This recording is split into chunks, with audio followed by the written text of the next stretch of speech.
बिस्मिल्लाहिर्रहमानिर्रहीम। अस्सलाम वालेकुम माय डियर स्टूडेंट्स। कैसे हैं आप लोग? Welcome to my YouTube channel. My name is Usman Hameed and I am your chemistry teacher. हम लोगों ने इस एप्लीकेट केमिस्ट्री लेक्चर सीरीज के अंदर अभी तक चैप्टर नंबर 7 यानी कि जो fundamental concepts of organic chemistry है और according to the UHS contact आप लोगों के पास वो यूनिट नंबर 13 है जिसको अभी तक हम लोग मुकम्मल कर चुके हैं विद एमसीक्यूज एक्टिविटी। और रिसेंटली जो हम लोग ने वर्किंग शुरू की हुई है वो आप लोगों के पास यूनिट नंबर 14 है जो कि हाइड्रोकार्बन्स के ऊपर बेस करता है। इसमें हम लोग अल्केन्स मुकम्मल कर चुके हैं और अल्कीन्स के रिएक्शन जो है ना वो इन प्रोसेस है। और अपने लास्ट लेक्चर के अंदर मैंने आप लोगों के पास हाइड्रोजनेशन ऑफ अल्कीन और हेलोजनेशन ऑफ अल्कीन जो है ना ये दो हेडिंग्स मैंने आपको मुकम्मल करवाई थी। आज इंशाल्लाह ताला हम लोग अल्कीन्स की जो एडिशन रिएक्शन है ना उसको मुकम्मल करने जा रहे हैं और फिर उसके बाद हम लोग इंशाल्लाह इसी सिलसिले को आगे कंटिन्यू करते हुए अल्काइंस तक भी या अल्काइंस वाले पोर्शन को भी जो है ना वो मुकम्मल करेंगे। और मैं पूरी उम्मीद करता हूँ कि अभी तक के जो लेक्चर्स हैं वो आप लोगों को भरपूर समझ आ रहे होंगे और बहुत सारी जगहों के ऊपर आपको फैसिलिटेट कर रहे होंगे इस एमडी केमिस्ट्री के लेक्चर्स की या टॉपिक्स की अंडरस्टैंडिंग को लेकर। तो डिले नहीं करते, आइए हम लोग यहाँ पर remaining addition reactions of alkene उसको शुरू करते हैं। जी तो प्यारे बच्चों, हम लोगों ने जैसा कि आप लोग सभी जानते हो कि अल्कीन्स के अंदर इलेक्ट्रोफिलिक एडिशन रिएक्शंस का एक जो सीक्वेंस है ना वो शुरू किया हुआ है और यहाँ तक हम लोग इसकी दो टोटल एडिशन जो है ना वो ऑलरेडी कर चुके हैं। आज हम लोगों ने जो एडिशन रिएक्शन यहाँ पर शुरू करने हैं ना that is the addition of water. और कीप इन योर माइंड कि इस केमिकल रिएक्शन में आप लोगों के पास मैक्सिमम जो एमसीक्यूज की वैरायटी बन सकती है ना वो आपके पास हार्डली वन टाइप और टू टाइप ऑफ एमसीक्यूज हैं जो यहाँ से सॉर्ट आउट हो सकते हैं। सबसे पहली बात तो क्या है कि अगर मैं ये कहूँ कि आप लोगों के पास यहाँ पर एडिशन ऑफ वाटर हो रही है तो आप लोगों के पास इसका मतलब ये है कि जो हमारा ऑर्गेनिक कंपाउंड होगा ना ऑर्गेनिक कंपाउंड वो ऑर्गेनिक कंपाउंड हमारे पास यहाँ पर अनसैचुरेटेड इन दी नेचर है। और जब ऑर्गेनिक कंपाउंड आप लोगों के पास अनसैचुरेटेड इन दी नेचर होगा तो डेफिनेटली सी बात है कि वाटर उसमें ऐड होगा। और अगर वाटर ऐड हो रहा हो तो इस केमिकल रिएक्शन को हम लोग दूसरे लफ्जों में हाइड्रेशन रिएक्शन कह सकते हैं। तो ये जो आप लोगों के पास यहाँ पर केमिकल रिएक्शन है इसको हाइड्रेशन रिएक्शन का नाम दिया जा सकता है या ये आप लोगों के पास हाइड्रेशन रिएक्शन कहलाएगा। सो फौरन यहाँ पर जो सबसे अच्छा और जो बर्निंग एक क्वेश्चन पॉइंट आप लोगों के पास रेज किया जा सकता है पुटअप किया जा सकता है वो क्या है। हम लोग कहेंगे कि सर वो पॉइंट आप लोगों के पास ये है कि हम जब सेकेंड ईयर की केमिस्ट्री पढ़ रहे होते हैं ना तो पानी के साथ जितने भी ऑर्गेनिक कंपाउंड्स रिएक्शन कर रहे होते हैं तो कुछ के साथ या कुछ जो रिएक्शन है उनके लिए लफ्ज मेंशन कर दिया जाता है दैट इज द हाइड्रोलिसिस। और आप लोगों के पास कुछ केमिकल रिएक्शंस के लिए आप लफ्ज यूज कर लेते हो दैट इज द हाइड्रेशन। तो हमें कैसे पता चलता है कि ऑर्गेनिक केमिस्ट्री के अंदर आप लोगों के पास हाइड्रोलिसिस हो रही है या हाइड्रेशन हो रही है। एंड इवन दैट हम लोगों को इनऑर्गेनिक केमिस्ट्री में कैसे पता चलेगा कि रिएक्शन के अंदर हाइड्रेशन हो रही है या हाइड्रोलिसिस हो रही है। तो जो आप लोगों के पास सबसे ज्यादा ब्रेन स्ट्रॉमिंग पॉइंट मैं आप लोगों को कोशिश करता हूं जो हर लेक्चर के अंदर प्रोवाइड करूं तो आप लोगों के पास आज के इस लेक्चर का जो आपके पास वो पॉइंट है ना वो यही है। आपने इसके ऊपर अपनी सोच विचार डेवलप करनी है और अगर आपको मुनासिब लगे तो आप मुझे यहाँ पर इसका आंसर करें, देन हम लोग इस पॉइंट के ऊपर भी डिस्कशन करेंगे। लेकिन फिलहाल जो केमिकल रिएक्शन हम लोग यहाँ पर डील करने जा रहे हैं ना, इसमें चूंकि हमारे पास वाटर ऐड हो रहा है into the alkenes and unsaturated compound, तो आप लोगों के पास फिलहाल इस रिएक्शन का नाम हमारे पास क्या है, हाइड्रेशन है। इसके लिए जो हम लोग कैटलिस्ट इस्तेमाल करते हैं ना, वो आप लोगों के पास यहाँ पर सल्फ्यूरिक एसिड होता है। जैसा कि अगर आप लोगों के पास ये रिएक्शन आपको मैकेनिज्म बुक के अंदर मौजूद है, तो पहले सल्फ्यूरिक एसिड ऐड होता है और आप लोगों के पास वो सल्फ्यूरिक एसिड ऐड होने के बाद हम उसको पानी के साथ रिएक्ट करके तो फाइनल जो प्रोडक्ट है ना, वो हमारे पास यहाँ पर अल्कोहल बनती है। तो वो मैकेनिज्म हमारे पास बुक में मौजूद है। यहाँ पर आप लोगों को सिर्फ दो चीज़ों के ऊपर फोकस करना है कि इट मीन वो दो चीज़ें जो पर फोकस करना है वो कौन सी हैं, कि स्टार्टिंग मटेरियल हमारे पास अल्कीन है और जो एंडिंग है वो आप लोगों के पास अल्कोहल है। तो अल्कीन्स में जब भी वाटर की एडिशन की जाती है तो जो फाइनल प्रोडक्ट होगी ना, वो हमारे पास अल्कोहल है। जो बेहतरीन एमसीक्यूज यहाँ पर इस पर बनाएगा ना, वो यहाँ बना सकता है, वो आपके पास क्या है, वो आपके पास ये है कि हमसे वो पूछेगा कि हमारे पास कौन सी अल्कीन को इस्तेमाल किया जाए, कौन सी अल्कीन को इस्तेमाल किया जाए, कि आप लोगों के पास यहाँ पर कौन सी अल्कीन को इस्तेमाल किया जाए कि आप लोगों के पास यहाँ पर जो अल्कोहल है ना, वो आप लोगों के पास प्राइमरी अल्कोहल बने, जो आपके पास अल्कोहल है ना, वो सेकेंडरी अल्कोहल बने, और आपके पास जो अल्कोहल है ना, वो हमारे पास टर्शरी अल्कोहल बने। या यूं पूछा जा सकता है कि primary secondary and tertiary alcohol को बनाने के लिए अल्कीन्स कौन सी इस्तेमाल की जाएगी। या आपसे ये पूछा जा सकता है कि ये अल्कीन्स हमें आपको प्रोवाइड की हैं, इनकी अगर हाइड्रेशन करवाएं तो आप लोगों के पास कौन सी अल्कोहल बनेगी। तो दोनों का लिंक आप लोगों के पास हम एक ही तरीके से डिसॉल्व करेंगे।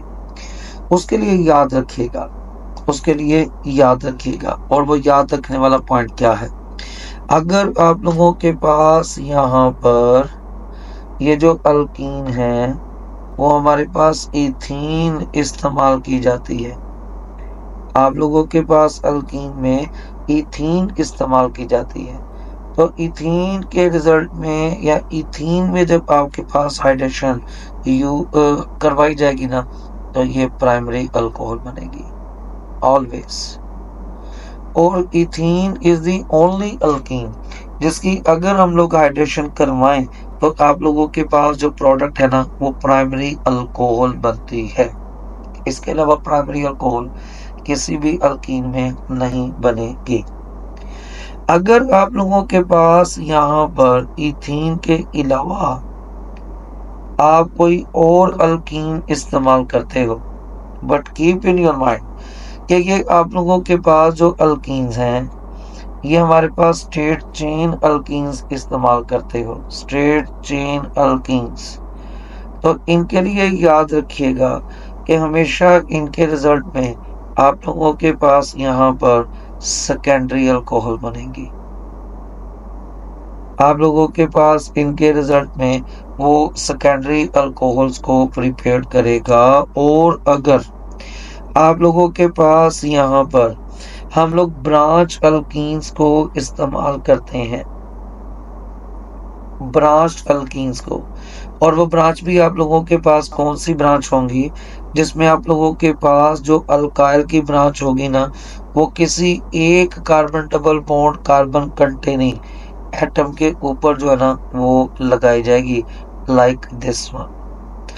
तो अगर आप लोगों के पास ऐसी ब्रांच अल्कीन्स आप लोग यूज करते हो, तो उस केस में जो हमारे पास हाइड्रेशन होगी और उस हाइड्रेशन के रिजल्ट में जो प्रोडक्ट बनेगी, वो प्रोडक्ट आपके पास हमेशा कौन सी होगी, that is the tertiary alcohol. तो मुझे आप लोगों के पास यहाँ पर एग्जाम्पल्स देने की कतई को जरूरत नहीं है, इन अ सेंस कि आप सिर्फ इस स्ट्रक्चर को अगर अंडरस्टैंड कर लेते हो तो हमारे पास यहाँ पर अल्कोहल की प्रोडक्शन हो सकती है। मैं दोबारा से रिवाइज करता हूँ कि ethene is the only alkyne जिसमें जब आप वाटर को एड अप करोगे तो आप लोगों के पास रिजल्टिंग कंपाउंड जो है ना वो प्राइमरी अल्कोहल बनेगी। और स्ट्रेट चेन जो अल्कीन्स हैं इनमें जब आप वाटर को ऐड अप करोगे, लेकिन keep in your mind straight chain मतलब कि आप लोगों के पास यहाँ पर वो बिल्कुल स्ट्रेट चेन कोई ब्रांच उसमें ना हो, और अगर सपोज करो कि ब्रांच लगनी भी है तो वो कार्बन डबल बॉन्ड कार्बन वाले एरिया के अलावा किसी कार्बन पर जाकर ब्रांच लग जाए, तो इस केस में आप लोगों के पास हमेशा सेकेंडरी अल्कोहल्स बनेंगी।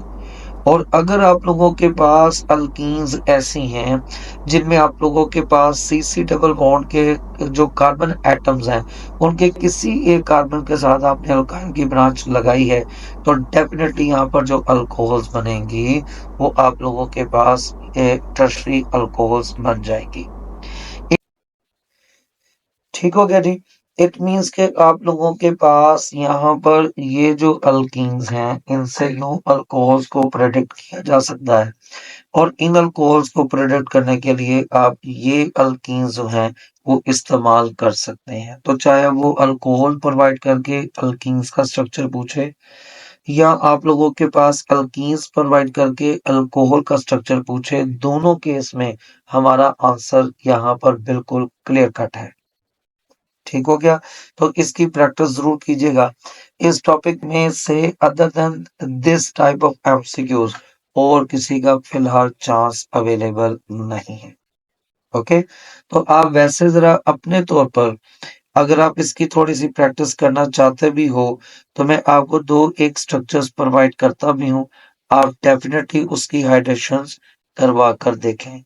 जैसे देखें कि ये आप लोगों के पास यहाँ पर एक अल्कीन है, और इस अल्कीन के अंदर आप लोगों ने वाटर को ऐड करवाना है, और वाटर को ऐड करवा कर आपने देखना है कि हमारे पास यहाँ पर वो कौन सी अल्कोहल बनती है और उसका आईयूपैक नेम क्या है।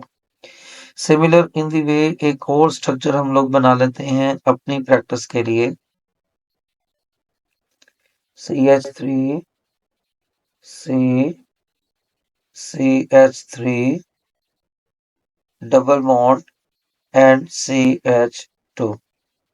ओके, तो इनके अंदर आप लोग यहाँ पर वाटर को ऐड अप करवाओ, और ऐड अप करवाने के बाद इनसे अल्कोहल्स को प्रोटेक्ट करो, और ये आपके पास इस रिएक्शन में से हमारा होमवर्क जो है ना वो तैयार हो गया। तो एक दो खुद से आप लोग ये प्रैक्टिस करोगे ना तो इंशाल्लाह ताला ये रिएक्शन आप लोगों को और कहीं पर भी डिस्टर्ब नहीं करेगा। ठीक है प्यारे बच्चों, तो ये हाइड्रेशन ऑफ अल्कीन्स जो है ना वो हमारे पास कंप्लीट हो गया। आइए इसकी नेक्स्ट एडिशन जो है ना वो हम लोग शुरू करते हैं। जी तो माय डियर स्टूडेंट, आप लोगों के पास अब हम लोग यहाँ पर अपनी एडिशन नंबर 2 जो है ना वो डिस्कस करने जा रहे हैं। ये जो टॉपिक आप लोगों के पास है जिसको हम लोग एडिशन ऑफ हाइपोहेलस एसिड बोलते हैं, ये आप लोगों के पास यहाँ पर रिएक्शन के पॉइंट ऑफ व्यू से जो है ना वो इतना अच्छा टॉपिक नहीं है कि इसमें रिएक्शन बेस्ड आपके पास नंबर ऑफ एमसीक्यूज बनाए जा सकते हो या बनाए जाते हैं। लेकिन इस टॉपिक के रेलिवेंट जो थ्योरेटिकल पॉइंट्स है ना वो हमारे लिए बड़े इंपॉर्टेंट है। उसको जरा हम लोग इलेबोरेट करने की कोशिश करेंगे, और आपके पास अगेन यहाँ पर कुछ जो ब्रेन स्ट्रॉमिंग पॉइंट्स हैं वो मैं आप लोगों के लिए डेवलप करूंगा। किताब में लिखे हुए कुछ पॉइंट्स हैं उनको हम लोग यहाँ पर डील करेंगे, और फिर आप लोगों के पास इसको कंप्लीट करते हैं। तो अगर आप लोगों के पास सबसे पहले इस रिएक्शन का नाम देखा जाए तो ये आप लोगों के पास है जिसको आप नाम दे रहे हैं, that is the addition of hypohalous acid. What is the hypohalous acid? हम लोग कहते हैं जी कि जो हाइपोहेलस एसिड्स होते हैं ना इनको जनरली रिप्रेजेंट किया जाता है HOX के साथ। और ये जो आप लोगों के पास HOX के साथ इनको रिप्रेजेंट किया जाता है ना, ये आप लोगों के पास किस फैमिली से बिलोंग करते हैं? हम लोग कहते हैं सर ये आप लोगों के पास ऑक्सी एसिड्स ऑफ हैलोजन है, ऑक्सी एसिड्स ऑफ हैलोजन। और दूसरी बात आप लोगों के पास क्या है कि इसको हाइपो का वर्ड आप लोगों के पास क्यों नाम दिया गया हाइपो। असल में ना ये पूरी की पूरी फैमिली है हमारे पास, जिसमें आप लोगों के पास HXO4 होता है, फिर आपके पास HXO3 होता है, फिर आपके पास यहाँ पर HXO2 होता है, और फिर आपके पास यहाँ पर इसी तरीके से HXO होता है। ये जो आप लोगों के पास लास्ट यहाँ पर मेंशन किया गया है ना, जो हमारे पास ये HXO है, इसमें अगर आप लोग देखो तो आप लोगों के पास बाकी फैमिली के कंपैरिजन में ना ऑक्सीजन की अमाउंट सबसे कम होती है, सबसे कम होती है। तो आप लोगों के पास लोवेस्ट अमाउंट ऑफ ऑक्सीजन इसने कंटेन की हुई है एक। और दूसरी बात, इसमें आप लोगों के पास जो हैलोजन का एटम है ना, वो आप लोगों के पास लोवेस्ट ऑक्सीडेशन स्टेट पर है, लोवेस्ट ऑक्सीडेशन स्टेट पर है। तो लोवेस्ट ऑक्सीडेशन स्टेट हैलोजन की, और आप लोगों के पास ऑक्सीजन की अमाउंट लोवेस्ट होने की वजह से हमने इसमें जो वर्ड इस्तेमाल किया ना वो हाइपो है। तो हाइपो बेसिकली किस चीज को रिप्रेजेंट कर रहा है, वो आपके पास ये ऑक्सीजन की अमाउंट और जो हैलोजन की ऑक्सीडेशन स्टेट है ना, ये आप लोगों के पास इन दोनों को मिलकर ये हाइपो का वर्ड हम लोग रिलेट कर सकते हैं। ठीक है, तो ये पहली तो बात आप लोगों के पास यहाँ पर हाइपोहेलस एसिड है। और अगर आपको याद हो तो सेकेंड ईयर में आप लोग जो चैप्टर नंबर 5 पढ़ते हो इनऑर्गेनिक केमिस्ट्री में, उधर आपने ये पूरी की पूरी फैमिली जो है ना वो स्टडी की हुई है, और उसकी डिस्क्रिप्शन आपके पास मौजूद है। पॉइंट नंबर 2, ये हम लोग बनाते कैसे हैं। हम लोग कहते हैं सर कि अगर आपने इसको बनाना है ना, एडिशन ऑफ हाइपो हेलस को करने के लिए हेलस एसिड बनाना है, तो इसमें आप लोगों के पास यहाँ पर हैलोजेंस को ना हम लोग वाटर के साथ रिएक्ट करवाते हैं। और बेसिकली तो जब ये वाटर के साथ रिएक्ट करता है ना, तो आपके पास दो मेन चीजें जो है ना वो हमारे पास बनती हैं। ठीक है, लेकिन अगर वो मैं दो मेन चीजों के अंदर इन्वॉल्व होता हूँ ना, तो मैं अपनी बुक से जो है ना वो थोड़ा सा डेविएट करना शुरू कर दूंगा। सो बेटर ये है कि हम लोग अपनी किताब के साथ ही थोड़ा सा स्टिक रहते हैं, और जहां पर हमें बाहर निकलने का फायदा होगा ना वहां पर सिर्फ बाहर निकलेंगे। तो ये केमिकल रिएक्शन होगा, और आप लोगों के पास बन जाएगा HOX। और अगर आपको प्रीवियस हैलोजिनेशन याद हो तो मैंने वहां पर आपको बोला था कि अगर हैलोजन को हम किसी भी एक्टिव सॉल्वेंट में डालते हैं लाइक वाटर, तो वो इसके साथ रिएक्ट करके ना तो आपके पास कोई और कंपाउंड बना लेगा, और उस कंपाउंड की वजह से मैं इसको कभी भी एडिशन ऑफ हैलोजिनेशन या एडिशन ऑफ हैलोजन में कैटेगराइज नहीं कर सकूंगा। अब यहाँ पर ये जो हमारे पास हैलोजन है, ये बोरोमीन भी हो सकता है और क्लोरीन भी हो सकता है। और उस कैटेगरी में या रिलेशन में आप लोगों के पास ये जो एसिड है ना, ये HOBr भी हो सकता है, जिसको हाइपोब्रोमिक एसिड कहते हैं।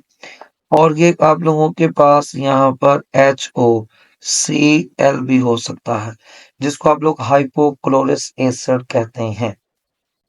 ओके, इसमें आप लोगों के पास यहाँ पर अगर स्ट्रक्चर ड्रॉ किया जाए, तो आपके पास क्लोरीन का एक एटम है, और हमारे पास उसका ऑक्सीजन के साथ केमिकल बॉन्ड कोवलेंट बॉन्ड है, और H आपके पास सेम इस तरीके से, जिसमें ये क्लोरीन के ऊपर ना हम लोगों को 3 लोन पेयर्स ऑफ इलेक्ट्रॉन दिखाई देंगे। और चूंकि oxygen is more electronegative as compare to the chlorine, तो ऑक्सीजन के ऊपर चार्ज आएगा पार्शियल नेगेटिव, और क्लोरीन के ऊपर चार्ज आएगा दैट इज पार्शियल पॉजिटिव। और उस कैटेगरी में आप कह सकते हो कि ये आप लोगों के पास एक अदद पोलर रीएजेंट है। और इसी चैप्टर की मुनासबत से आप ये भी कह सकते हो कि ये आप लोगों के पास एक अदद अनसिमेट्रिकल रीएजेंट भी है। यानी कि अगर मैं अनसिमेट्रिकल रीएजेंट का नाम ले रहा हूं ना, तो ये मैं इंटेंशनली नाम ले रहा हूं ताकि मैं आपको थोड़ा सा याद करवा सकूं कि ये जो आज अभी तक आपने दोनों रिएक्शन मेरे साथ पढ़े ना, जो वाटर की एडिशन है और आप लोगों के पास ये जो एडिशन ऑफ हाइपोहेलस एसिड है, ये दोनों के दोनों चूंकि अनसिमेट्रिकल रीएजेंट हैं, तो आप अंडर द सर्टेन कंडीशंस इनकी एडिशन करवाते वक्त मार्कोनिकोव रूल का भी इस्तेमाल कर सकते हो। लेकिन चूंकि अभी मैंने मार्कोनिकोव रूल डिस्कस नहीं किया, तो कोई बात नहीं, जब वो मैं डिस्कस करूंगा तो इनको भी वहां पर लिंकअप इंशाल्लाह ताला हम कर देंगे। तो ये एक अदद अनसिमेट्रिकल रीएजेंट होता है। अब हम लोग ने क्या करवाना है, इसका केमिकल रिएक्शन। ओके, तो अकॉर्डिंग टू द बुक आपके पास ये CH2 and double bond CH2 ethene है। और इथीन हम लोग बड़े अच्छे से जानते हैं कि एक अदद सिमेट्रिकल अल्कीन है।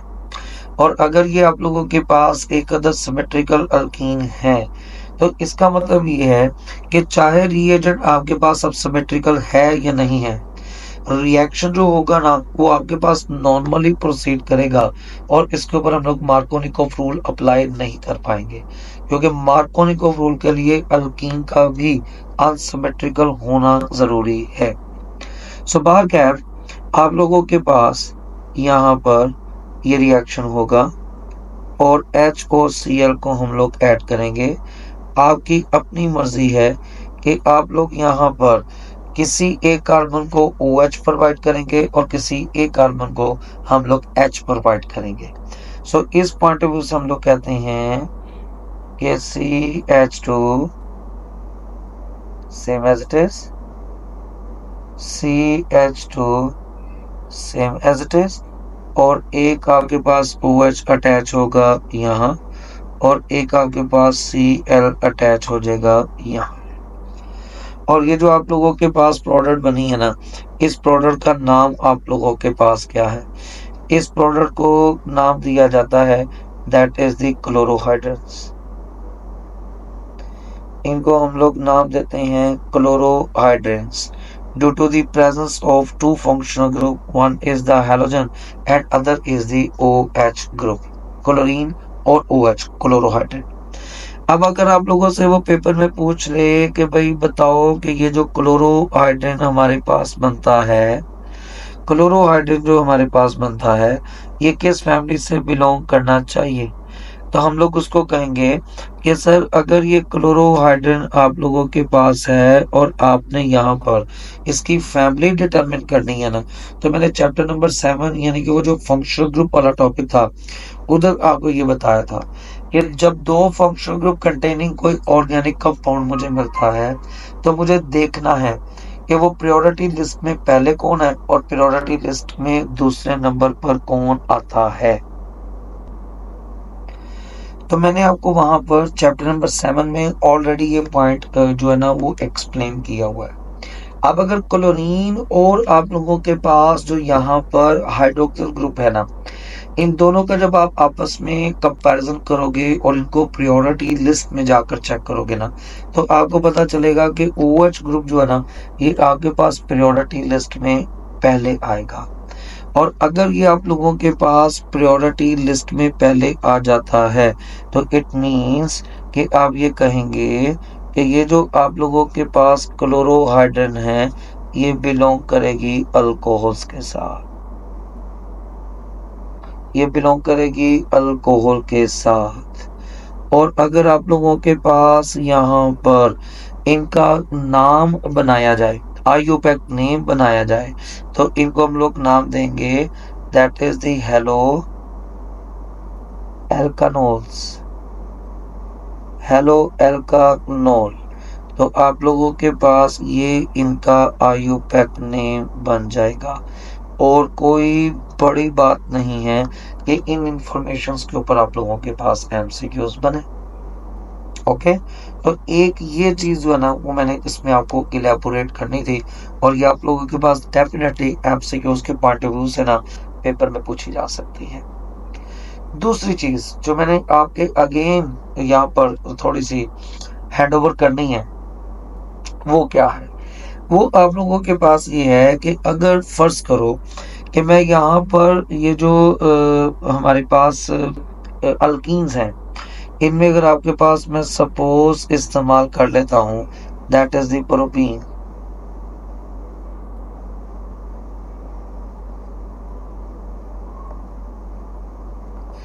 या मैं आप लोगों के पास इस्तेमाल कर लेता हूँ 1 ब्यूटीन।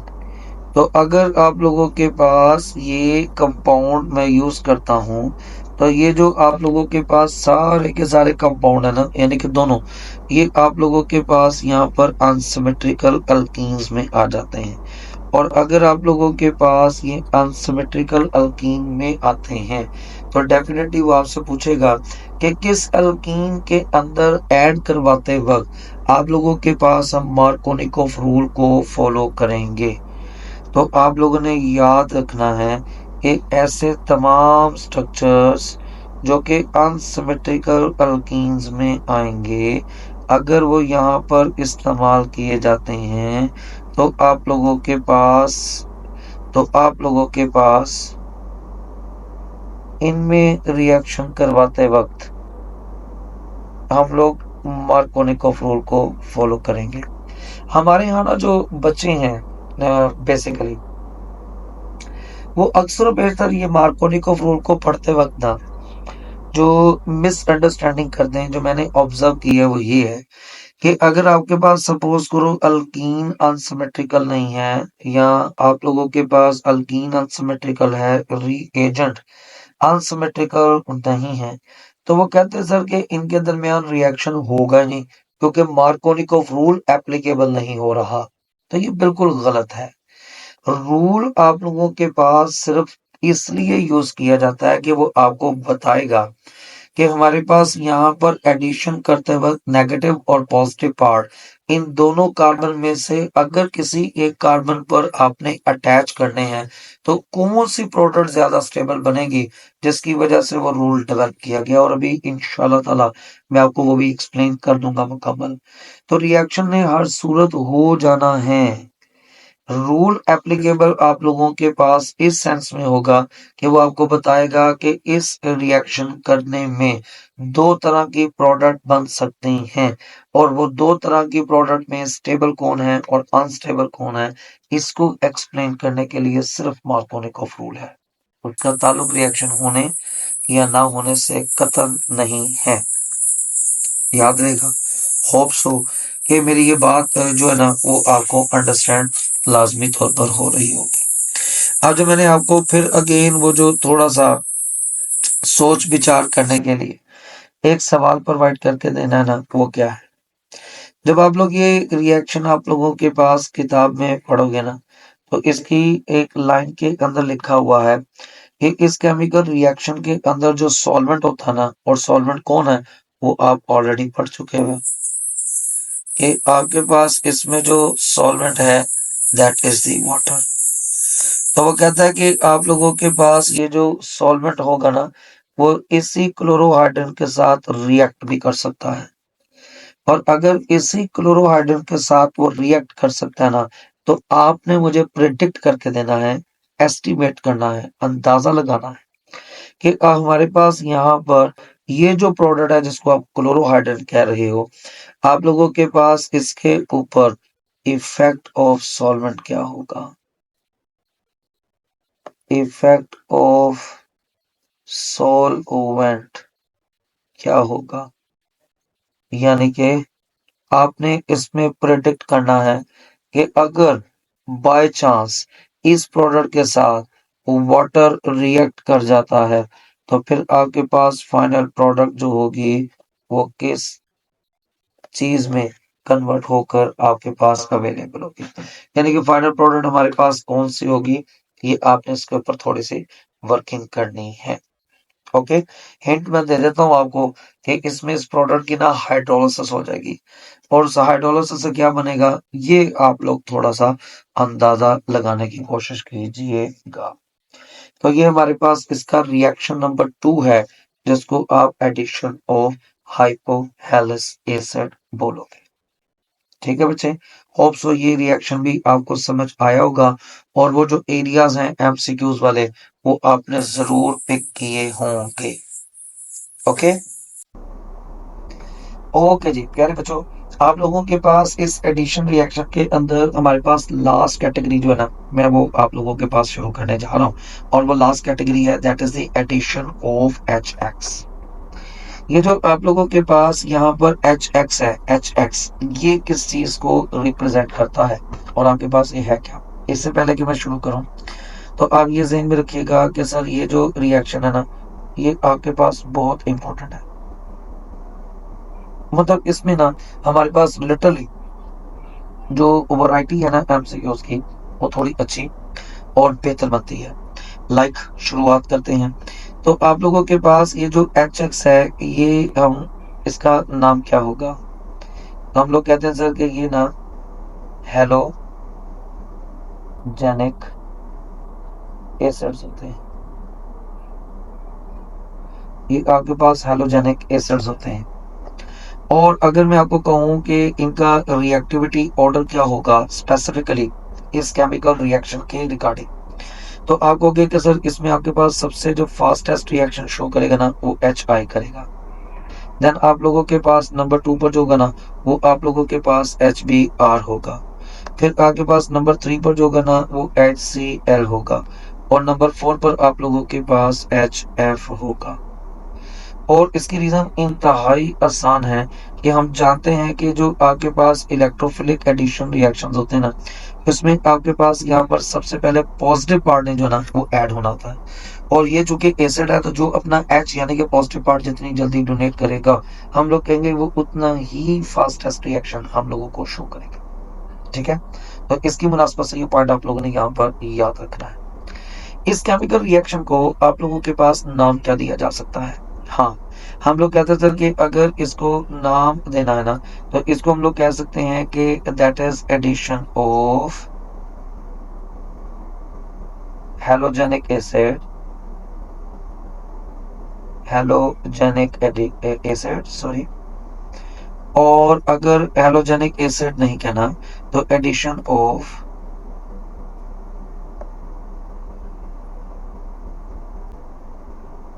हाइड्रोजन हेलाइड होगा, एडिशन ऑफ हाइड्रोजन हेलाइड्स होंगे। तो ये मेरा बेटा आप लोगों के पास यहाँ पर ये इसका नाम जो है ना वो हमारे पास डेवलप हो गया, और अभी मैं इक्वेशन पर आया नहीं हूँ, फिर उसके ऊपर भी इंशाल्लाह ताला हम लोग बात करेंगे। फिर देखो जरा आप लोगों के पास यहाँ पर अगर हमें वो कहे कि इस रिएक्शन के अंदर अल्कीन्स का जो रिएक्टिविटी ऑर्डर है वो हमारे पास क्या होगा, तो आप कहेंगे कि हमारे पास यहाँ पर सबसे ज्यादा जो स्टेबल या लीस्ट रिएक्टिव इन दी नेचर होंगे ना, वो आप लोगों के पास ये वाली अल्कीन्स होंगी। और ये जो आप लोगों के पास अल्कीन है, इसको आप लोग आराम सुकून से जो नाम दे सकते हो ना, आप कह सकते हो it is the try substituted alkyne, maximum substituted alkyne है। तो ये आप लोगों के पास थोड़ी ट्राइडी टेट्रा सब्स्टिट्यूटेड है और मैक्सिमम सब्स्टिट्यूशंस हैं, तो इनकी स्टेरिक हिंड्रेंस की वजह से डबल बॉन्ड के ऊपर अटैक करना वो कंपैरेटिवली मुश्किल हो जाएगा। तो आपके पास ये मोस्ट स्टेबल अल्कीन्स हैं और लीस्ट रिएक्टिव इन दी नेचर है। अब जैसे जैसे आप लोग R ग्रुप्स को यहाँ पर हाइड्रोजन से रिप्लेस करते चले जाओगे, तो स्टेबिलिटी डिक्रीज होती जाएगी और रिएक्टिविटी में इजाफा। मीन टू से कि अगर मैं आपको कहूँ कि आप लोगों के पास यहाँ पर R C R double bond, फिर आपके पास C, और देन आपके पास R, और देन आप लोगों के पास H, ये मोस्ट स्टेबल के बाद दूसरे नंबर पर आएंगे। यहीं से आपको अंदाजा हो जाता है कि अगर एक और H आप लोगों के पास कम कर दें, तो ये आप लोगों के पास यहाँ पर डाई सब्स्टिट्यूटेड होंगी, और डाई सब्स्टिट्यूटेड में आप लोगों के पास कंपैरेटिवली जो है ना वो हमारे पास, यानी कि ये डिक्रीजिंग ऑर्डर लिख रहा हूं मैं स्टेबिलिटी का, decreasing order of the stability. तो उसके बाद डाई सब्स्टिट्यूटेड में ट्रांस होगा, ट्रांस के बाद आप लोगों के पास सिस होगा। ठीक है। और फिर आपके पास मोनो सब्स्टिट्यूटेड अल्कीन्स आ जाएगी और वो आपके पास R H C double bond और इसी के साथ यहाँ पर आर और इधर आपके पास सॉरी आर नहीं, ये एच ही आएगा। तो हमारे पास यहाँ पर एच और आपके पास एच, और जो least stable and most reactive alkenes आपके पास होंगी ना, that is the alkenes means ethene.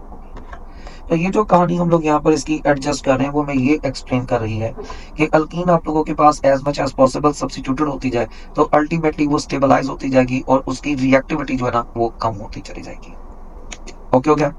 अब आप लोग पहली तो बात मेरा बेटा ध्यान से ये सुन लेनी है कि आप अब चाहे जोन सी मर्जी अल्कीन इस्तेमाल करो और उसमें जोन सा मर्जी हैलोजेनिक एसिड इस्तेमाल करो, हमें इससे कोई कंसर्न नहीं है। हर तरह की अल्कीन में हर तरह का हैलोजेनिक एसिड ऐड हो जाएगा।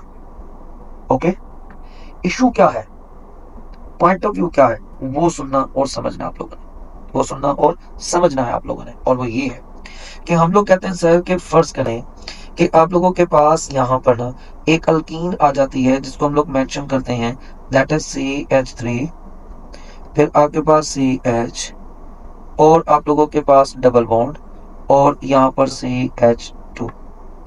और ये जो आपके पास अल्कीन है ना, इसको हम लोग नाम दे देते हैं कि आप लोगों के पास ये अनसिमेट्रिकल अल्कीन है।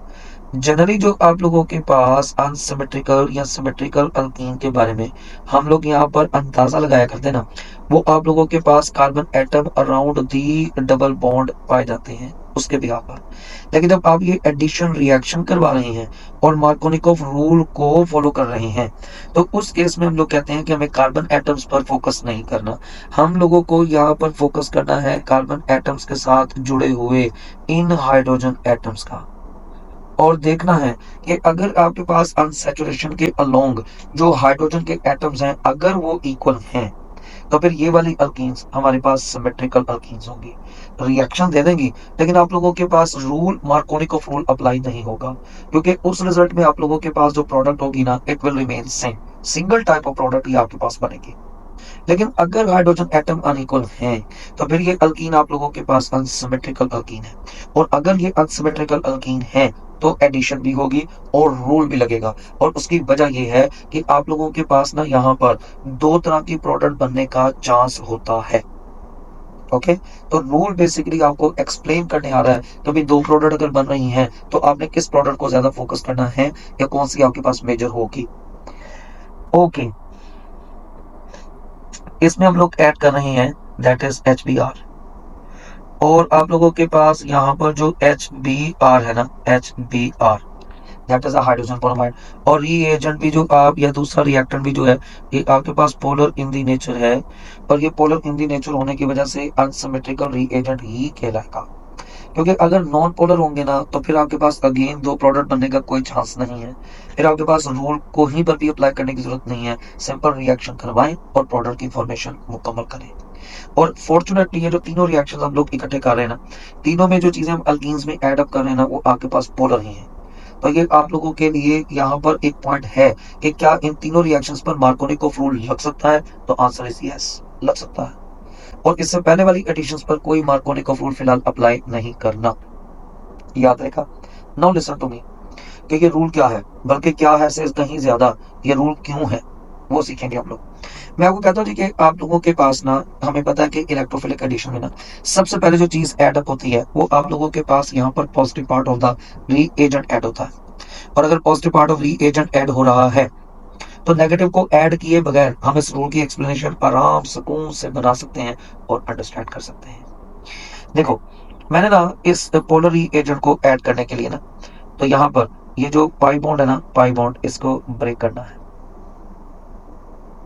पाई बॉन्ड को ब्रेक करना है, और ब्रेक करने के बाद इस पूरे के पूरे पाई बॉन्ड को किसी एक कार्बन पर मैंने शिफ्ट करवाना है, ताकि वो पॉजिटिव पार्ट जो है ना आप लोगों के पास रीएजेंट का उसको इजीली इनवाइट करे और अपने अंदर ऐड कर ले। ठीक है, एक दफा आप लोग कार्बन ए को ये पाई बॉन्ड कंप्लीट प्रोवाइड करो और एक दफा आप लोग इस कार्बन बी को प्रोवाइड करो। हम लोग कहते हैं सर इसके लिए आसान ये है कि ऐसे एक एरो बना लिया जाए, जैसे हमारी बुक में ने बी बना हुआ है, लेकिन खैर वो तो डायरेक्ट प्रोडक्ट को एक्सप्लेन करता ना।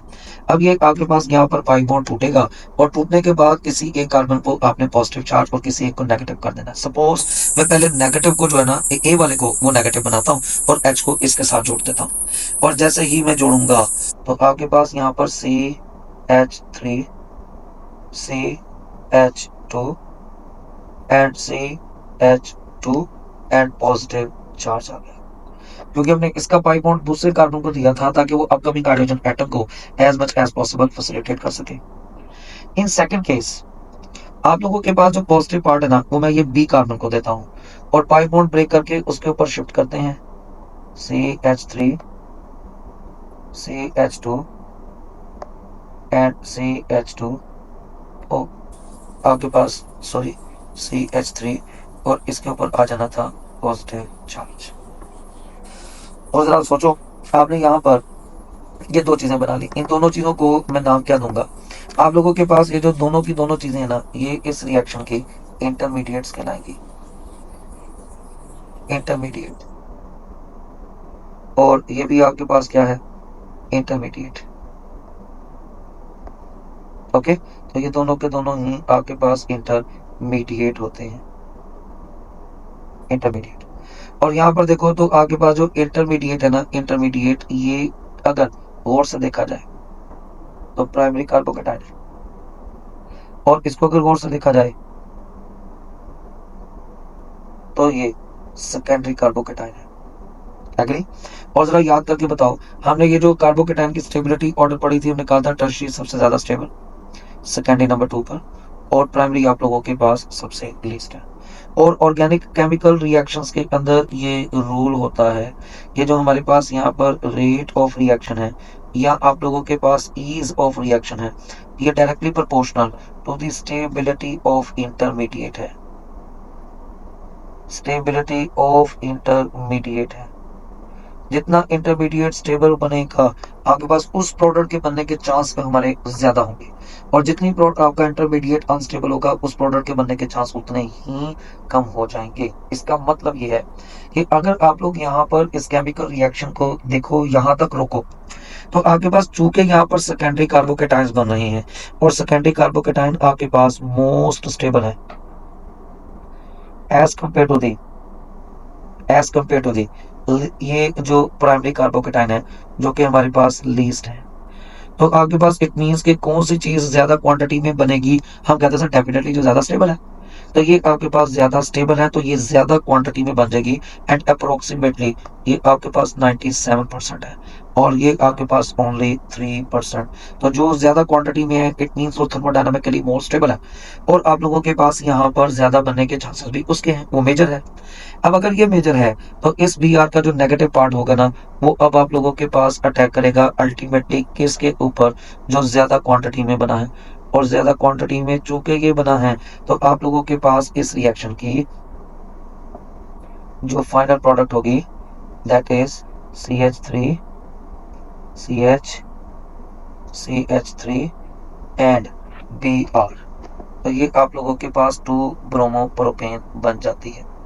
और चूंकि ये बन जाती है तो इसको देखकर हमने ये रूल बनाया कि when unsymmetrical reagents are going to be added into the unsymmetrical reagent, तो नेगेटिव पार्ट उस कार्बन के साथ जाकर जुड़ेगा जिस कार्बन की ऊपर हाइड्रोजन एटम्स की जो क्वांटिटी है ना वो कम होगी। हाइड्रोजन एटम की जो क्वांटिटी होगी वो आप लोगों के पास क्या होगी? कम होगी।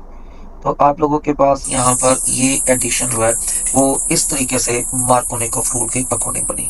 तो किस्सा मुख्तसर मुझे समझ ये आया कि आप लोगों के पास प्रोडक्ट ने रूल को देखकर फॉर्मेशन नहीं की है, असल में आपके पास रूल जो है वो प्रोडक्ट की फॉर्मेशन के बाद बना है। ओके, जो मेजर बना उसके बाद आप लोगों के पास ये रूल यहाँ पर डेवलप हो गया, और इस मार्कोनिकोव रूल के लिए हम लोग एक बड़ा फेमस सा फ्रेजल वर्ब भी बोलते हैं। वो जो आपके पास फ्रेजल वर्ब होता है ना उसको हम लोग कहते हैं रिचर गेट्स रिचर। तो आपके पास पॉजिटिव पार्ट उसी कार्बन के पास जाएगा जिसके पास हाइड्रोजन एटम्स की क्वांटिटी क्या होगी? ज्यादा, और नेगेटिव पार्ट उस कार्बन के पास जाएगा जिसके पास हाइड्रोजन एटम की क्वांटिटी क्या होगी? लेसर। ओके, तो यहाँ पर ये जो एडिशन रिएक्शन है ना, वो हमारे पास कंप्लीट हो जाते हैं। इधर एक बड़ी मशहूर चीज और भी करवाई जाती है, और मैं डेफिनेटली आप लोगों को वो करवाऊंगा। इसमें कोई दूसरी राय या सोचने की बात नहीं है, लेकिन है वो इररेलेवेंट। उसको कभी हम लोगों ने एज सच यूएचएस के एग्जाम्स के अंदर एमसीक्यूज में आते हुए नहीं देखा। लेकिन चूंकि फ्रिक्वेंटली यहाँ पर सराउंडिंग में यूज होती हैं, तो जिन बच्चों ने पढ़ी हो या जिन्होंने कभी किसी एमसीक्यूज एक्टिविटी को डील किया हो, तो वो वेट कर रहे होते हैं कि सर ये बात हमें कब बताएंगे। यूजुअली क्लासेस में ऐसा ही होता है। तो वो आपके पास ये है कि ये जो आपने अभी सारी की सारी एडिशन रिएक्शन करवाया ना, ये एचबीआर का, बट ये हाँ बड़ी अच्छी बात है। ये याद रखिएगा कि ये जो मैं पॉइंट आपके पास यहाँ पर डिस्कस करने लगा हूँ, ये सिर्फ तभी एप्लीकेबल होगा जब आप एचबीआर को रिएक्शन करवा रहे होंगे, और किसी हेलोजेनिक एसिड के लिए नहीं। अगर आप HBr की एडिशन करवा रहे हैं इन द प्रेजेंस ऑफ पर ऑक्साइड, तो ये जो एडिशन होगी ना, ये आपके पास यहाँ पर एंटी मार्कोनिकोव और रूल के मुताबिक होगी। इसका प्रॉपर्ली मैकेनिज्म है जो एक्सप्लेन किया जाता है कि ये इस केमिकल रिएक्शन में हुआ क्या, लेकिन मैं वो मैकेनिज्म आप लोगों के पास यहाँ पर फिलहाल कोई हमें ऐसा जो उसकी जरूरत नहीं है इतनी डिटेल में जाने की। ये सिर्फ वो भी फॉर्मेलिटी के तहत मैं आपके साथ ये बात शेयर कर रहा हूँ। तो हम लोग ये कहते हैं कि आप लोगों के पास यहाँ पर एंटी मार्कोनिकोव रूल होता है, जिसमें बेसिकली ना हमारा ये HBr फ्री रेडिकल्स में कन्वर्ट होता है। अल्कीन्स जिन पर अटैक होता है वो भी फ्री रेडिकल्स में कन्वर्ट होती हैं। तो वहां पर आपके पास ये मैकेनिज्म थोड़ा सा चेंज हो जाता है। और वो आप लोगों के पास चेंज कैसे होता है, हम लोग कहते हैं जी वो चेंज आप लोगों के पास होता है लाइक कि हमारे पास जो पहले मार्कोनिकोव रूल था ना, वो ये था कि नेगेटिव पार्ट उस कार्बन के पास जाएगा जिसमें हाइड्रोजन कम है। नाउ हम ये कहेंगे कि नेगेटिव पार्ट आपके पास उस कार्बन के पास जाएगा जिसमें हाइड्रोजन ज्यादा होंगे, और आप लोगों के पास पॉजिटिव पार्ट उसके पास जाएगा जिसमें हाइड्रोजन एटम कम होंगे। उलट हो जाएगा, इसलिए एंटी मार्कोनिकोव रूल है। इसको हम लोग खराश रूल का नाम भी देते हैं। और आप लोगों के पास वो प्रोडक्ट जो मेरी बुक में लिखी हुई है कि नॉट फाउंड, इसकी मौजूदगी में वो सारी की सारी प्रोडक्ट वो ही बनती है। उसमें मार्कोनिकोव रूल वाली प्रोडक्ट जो है ना वो माइनर हो जाएगी, और मेजर आप लोगों के पास यहाँ पर ये एंटी मार्कोनिकोव वाली। ठीक है, तो होप सो कि आप लोगों के पास यहाँ पर ये पॉइंट आप लोगों को अंडरस्टैंड हुआ होगा। ये जो आज आप लोगों के पास एडिशन रिएक्शन हमने पढ़े हैं, ये आप लोगों को जरूर समझ आए होंगे। जितने भी हम लोगों ने फिलहाल पढ़े, तो वो आप लोगों के पास सारे के सारे जो हैं ये कुल मिलाकर हमारे रिएक्शंस हैं। ठीक है बच्चों, तो इसको पढ़िएगा, नोट्स तैयार कीजिएगा, MCQs activities as much as possible कीजिएगा। लेक्चर अगर आपको समझ आया है तो इसको लाइक करें, कमेंट करें, और इसको एज मच एज पॉसिबल दूसरे मेडिकल स्टूडेंट्स के साथ शेयर करें, और चैनल को जिस हद तक हो सकता है सब्सक्राइब करें। लोगों के साथ इसको मैक्सिमम शेयर करें। अपना बहुत सारा ख्याल रखिएगा। इंशाल्लाह ताला नेक्स्ट लेक्चर में इससे नेक्स्ट टॉपिक के साथ हम मुलाकात करने जा रहे हैं। तब तक के लिए ढेर सारा ख्याल रखें, दुआओं में याद रखें। अल्लाह ताला आपको कामयाब करे। अल्लाह हाफिज।